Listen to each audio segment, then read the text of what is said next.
कथा। एक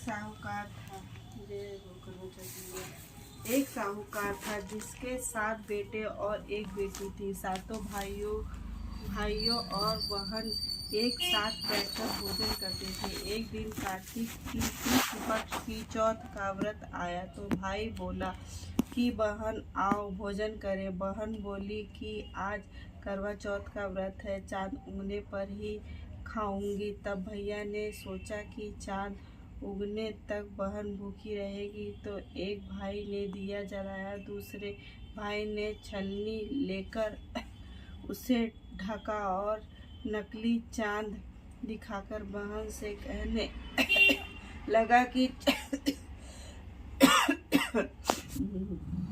चल चांद उग गया है, अर्घ दे लो। अब बहन अपनी भाइयों से कहने लगी कि चलो अर्घ दे। तो भाभियाँ बोली तुम्हारा चांद उगा होगा, हमारा चांद तो रात में उगेगा।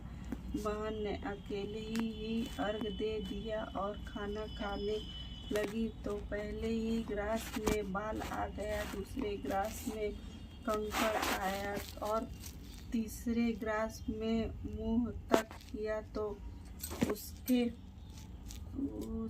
ससुराल से संदेश आया कि उसका पति बहुत बीमार है, जल्दी भेजो। माँ ने जब लड़की को विदा किया तो कहा कि रास्ते में जो भी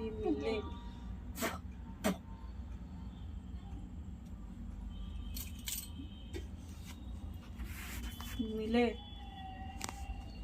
उसके पाँव लगना और जो कोई सुहाग का आशीर्वाद दे उससे पल्लों में गांठ लगाकर उसे कुछ रुपए दे देना। बहन जब भाइयों से विदा हुई तो रास्ते में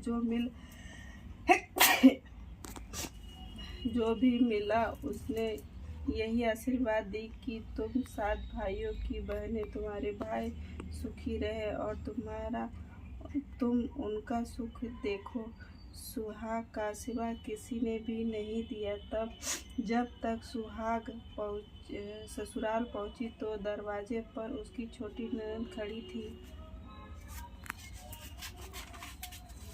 वह उसके भी पाँव लगी तो उसने कहा कि सुहागिन रहो, सुपुत्री हो। उसने यह सुनकर पल्लों में गांठ बांधी और ननद को सोने का सिक्का दिया। तब भीतर गई तो सास ने कहा कि पति धरती पर पड़ा है, तो वह उसके पास जाकर उसकी सेवा करने के लिए बैठ गई। बाद में सास ने दासी के हाथ पकी कुची रोटी भेज दी। इस प्रकार से समय बीतते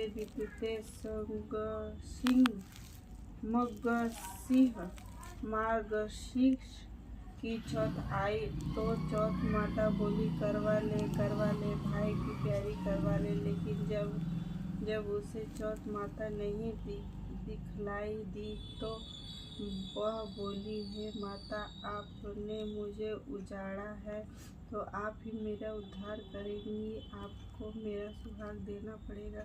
तब उस चौथ माता ने बताया कि पौष की चौथ आएगी, वह मेरी बड़ी बहन है, उसी से सब कहना, वही तुम्हारा सुहाग वापस देगी। पौष की चौथ आकर चली गई, माघ की आकर चली गई, फागुन की चली गई, चैत बैसाख जेठ आषाढ़ और श्रावण भादो की कभी चौथ आई और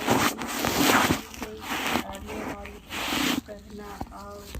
और सोच की चौथ आई तो उसने बताया कि तुम्हारे पर कार्तिक की चौथ नाराज है, उसी ने तुम्हारा सुहाग लिया है, वही वापस कर सकती है, वही आएगी तो पढ़कर विनती करना। यह बताकर वह भी चली गई। जब कार्तिक की चौथ आई तो वह गुस्से में बोली, भाइयों की प्यारी करवा ले, दिन में चांद उगाने वाली करवा ले, व्रत खंडन करने वाली करवा ले, भूखी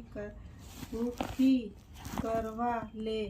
तो यह सुनकर वह चौथ माता को देखकर उसके पाँव पकड़कर गिड़गिड़ाने लगी, हे चौथ माता, मेरी सुहाग तुम्हारे हाथों में है, आज तुम्हें सुहागिन करे।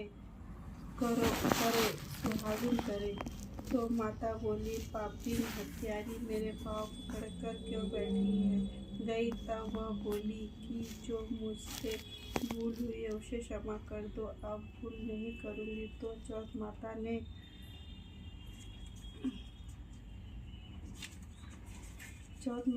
कहा,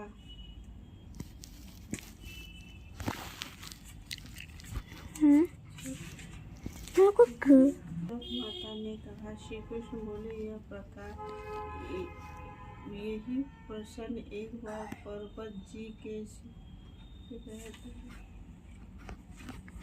प्रसन्न होकर आँखों से काजल, नाखूनों में से मेहंदी और टीके में से रोली लेकर छोटी उंगली से उसके आदमी पर छींटा दिया तो वह उठकर बैठ गया और बोला कि आज मैं बहुत सोया।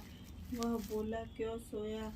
मुझे तो 12 महीने हो गए। अब जाकर चौथ माता ने मेरा सुहाग लौटाया। तब उसने कहा कि जल्दी से माता का पूजन करो। जब चौथ की कहानी सुनी, करवा का पूजन किया तो प्रसाद खाकर दोनों पति पत्नी चौपट खेलने बैठ गए। नीचे से दासी आई, उन्होंने दोनों को चौपट पास से खेलते देखा तो उसने सासू जी को जाकर बताया। तब से सारे गांव में यही बात प्रसिद्ध हो गई कि सब स्त्रियों चौथ अगर करे तो सुहाग अटल रहेगा। जिस तरह से साहूकार की बेटी का सुहाग दिया, उसी तरह से चौथ माता सबको सुहागिन रखे। यही करवा चौथ की उपवास की सनातन महिमा।